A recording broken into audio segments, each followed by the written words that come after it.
relations between Russia and Iran. We support Iran. कुछ समय पहले व्लादिमीर पुतिन ने कहा था कि अमेरिका नहीं चाहता कि भारत दुनिया की शीर्ष आर्थिक पावर बने। अभी अमेरिका चीन के पीछे पड़ा है क्योंकि चीन अभी अमेरिका को टक्कर दे रहा है। जैसे जैसे भारत भी अमेरिका के लेवल में पहुंचेगा, वैसे ही अमेरिका भारत को भी नीचे गिराने की कोशिश करेगा। पुतिन की ये भविष्यवाणी अब सच साबित होती हुई दिखाई दे रही है। वो कैसे, चलिए आपको सब कुछ विस्तार में बताते हैं। भारत इस समय दुनिया में एकमात्र ऐसा देश है जिसका भविष्य बहुत ब्राइट है। अमेरिका की अर्थव्यवस्था बूढ़ी हो चुकी है, चीन भी अब इससे ऊपर नहीं जा सकता, इसीलिए भारत पर दुनिया की नज़र है। हर कोई भारत में इन्वेस्ट करना चाहता है और कर भी रहे हैं, जो अब अमेरिका को रास नहीं आ रहा है।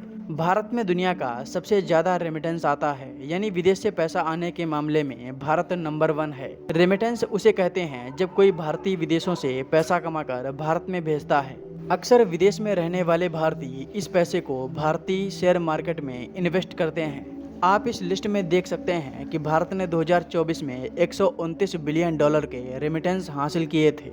इसके आसपास भी दुनिया का कोई भी देश नहीं आता। भारत में सबसे ज़्यादा पैसा अमेरिका से आता है। आप इस लिस्ट में देख सकते हैं कि भारत में जितना पैसा आता है उसका 27.7% अकेले अमेरिका से आता है। ट्रंप की निगाहें अब इसी पैसे पर हैं।